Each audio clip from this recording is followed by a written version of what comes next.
Hi guys, you are welcome to my YouTube channel.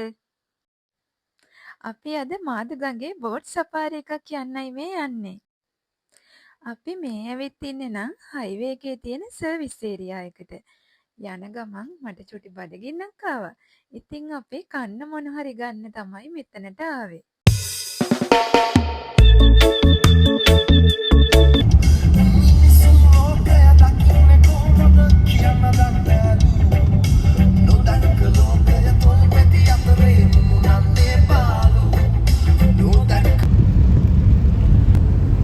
අපි කෙලින්ම ආවේ මාදුගඟට නම් නෙවෙයි. අපි දැන් මේ ඉන්නේ ගෝල්වල. හස්බන්ඩ් පොඩි වැඩක් කරගන්න තිබුණ ගෝල් වලින්. ඉතින් අපි ඒ වැඩේ කරගෙන පස්සේ තමයි මාදුගඟේ බෝට් සෆාරි එක ගියේ. ඔන්න අපි දැන් ඉතින් ලොකේෂන් එකට ආවා. මේ තියෙන්නේ නිල්වලා බෝට් සෆාරි සර්විස් එක. අපි මෙයාලගෙන් තමා බෝට් එක ගත්තේ මාදුගඟේ යන්න. ඔයාලට මේ පේනවනේ මෙතන බෝට්ස් ගොඩක් තියෙනවා. ඔන්න අපේ බෝට් සෆාරි එක ස්ටාර්ට් කරා. අපි දෙන්න විතරයි ඉතින් මේ සෆාරි එක යන්නේ. හැබැයි මේ බෝට් එකක දෙන්නෙක්ට වඩා නම් යන්න පුළුවන්.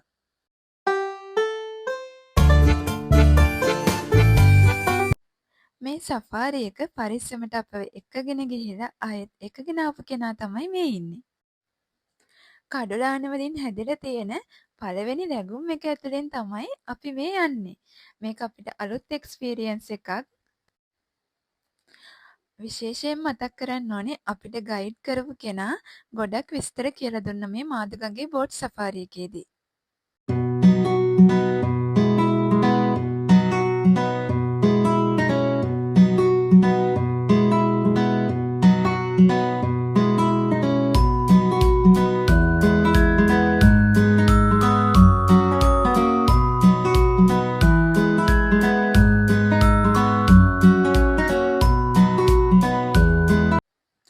ඔයාලට මේ ඉස්සරහින් පේන්නේ ඉස්සකොටු.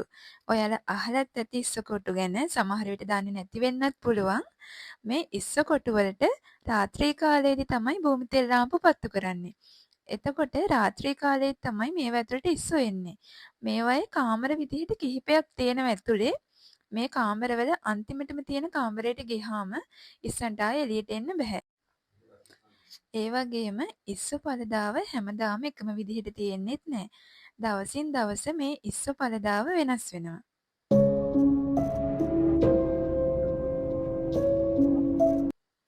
තවත් පුංචි දෙයක් කියන්න ඕනේ. මෑත කාලේ ජනප්‍රිය වුණ ටෙලිඩ්‍රාම එකක් තිබුණා කෝලම් කුට්ටම කියලා. මේ කෝලම් කුට්ටම කියන්නේ ලස්සන ගැමි පරිසරයක් වටේ ගෙතුණු කතාවක්. ඉතින් මේ ටෙලිඩ්‍රාම එකේ ඉස්සකොටු ආශ්‍රිත රූගත කිරීම සිදු වුණේ මම දැන් ඔයාලට පෙන්නන මේ මාදුගඟේ තියෙන පරිසරයේදී තමයි. මාදුගඟ මැද තියෙන කඩපිලක් තමයි මම දැන් ඔයාලට මේ පෙන්වන්නේ. අපි මෙතනින් තැඹිලි ගෙඩියක් අරගෙන බිව්වා. අපි මේ බෝට් සෆාරි එක ආවේ ටිකක් හවස් වෙලා. ඒ නිසා තද අවුවක් තිබුණේ නැහැ මේ වෙලාවේ. ඒක අපේ ගමනට ගොඩක් පහසු වුණා.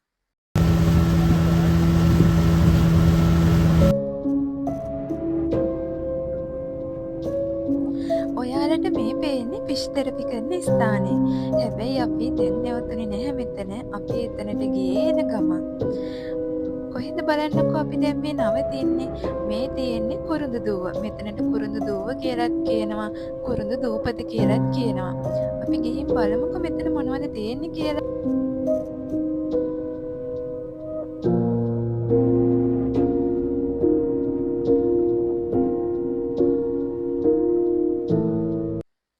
අපිට මෙතනින් කුරුඳු තේ දෙකකුත් හම්බුණා. මෙතන ඉන්න අංකල් කෙනෙක් තමයි අපිට ඇවිත් මේ විස්තර කියලා දෙන්නේ. මේ පෙන්වන්නේ කුරුඳු හදාගන්නේ කොහොමද කියලා. කුරුඳු ආශ්‍රිත නිෂ්පාදන ගැන ගොඩක් විස්තර අපිට ඒ අංකල් කියලා දුන්නා.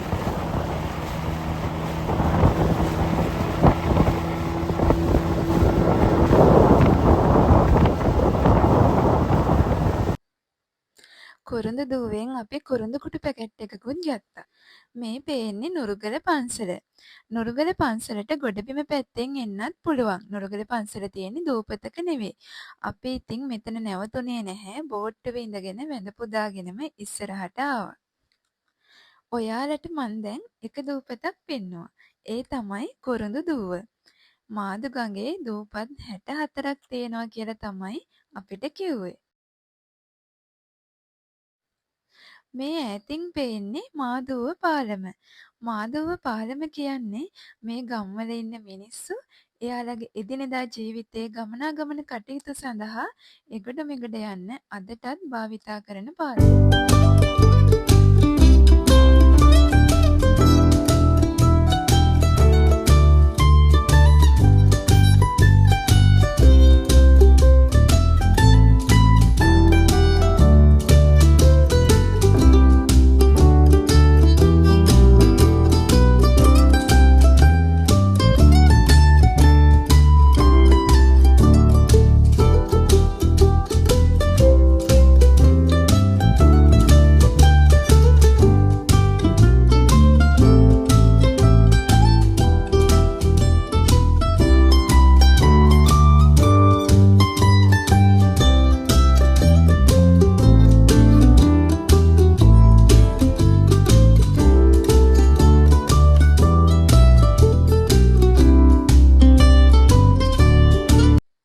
මේ ඉස්සරහින් පේන්න තියෙන්නේ සතපහ දූව.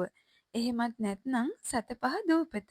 සතපහ දූපත කියන නම හැදිලා තියෙන්නේ මේ දූපතට ඉහළින් ගුවනේ සිට නරඹනකොට මේ දූපත දිස් වෙන්නේ සතපහේ කාසියක හැඩයට. ඒ නිසා තමයි මේ දූපත සතපහ දූව කියලා හඳුන්වන්නේ.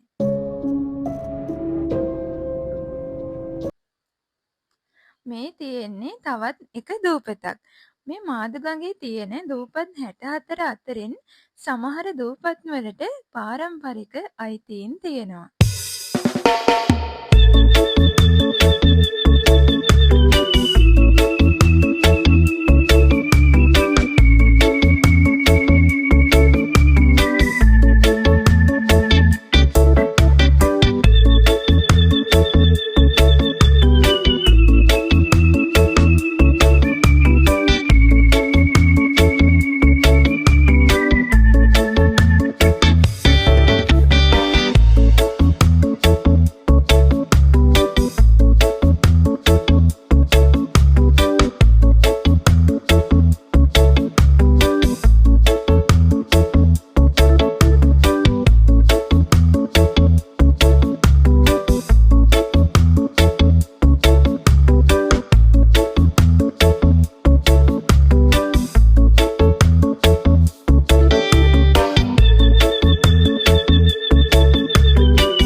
අපි දැන් මේ ආයෙත් ඇතුල් වෙන්නේ ලැබුම් එකකට.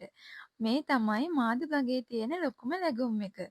අපි ඉතින් මෙතන බෝට් එක නතර කරලා ෆොටෝස් ටිකක් ගන්නත් අමතක කරේ නැහැ. මේ තියෙන්නේ සොබාදහමේ තියෙන තවත් ලස්සන නිර්මාණයක්. විශේෂයෙන් මතක් කරන්න ඕනේ අපේ බෝට් එකේ ගිය ගයිඩ් අපි දෙන්නට ගොඩක් සපෝට් කරා. අපිට ගොඩක් විස්තර කියලා දුන්නා. අපි දන්නේ නැති දේවල් ගොඩක් දැනගත්තා. මාදුගඟ ආශ්‍රිත විස්තර. ඒ වගේම එයා අපි දෙන්නගේ ෆොටෝස් එහෙමත් අරන් දුන්නා.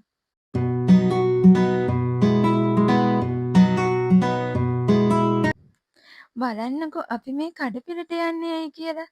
මෙතන ඉන්නවා විශේෂ කෙනෙක්. මෙන්න මේ චූටි කිඹුල් පැටිය බලන්න තමයි අපි මෙතනට ආවේ.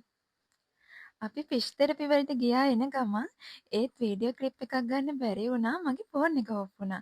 අපි සෆාරි එක ඉවර කරලා ඇවිත් එතනින් තමයි මගේ ෆෝන් එකයි charge කරගත්තේ. ඉතින් මෙන්න මේ විදිහට තමයි අපි දෙන්න මාදුගඟේ ලස්සන හැන්දෑවක් ගත කරේ. අලුත් vlog එකකින් අපි ආයෙත් ඉක්මනින්ම හම්බෙමු. එහෙනම් අදට ගිහින් එන්න.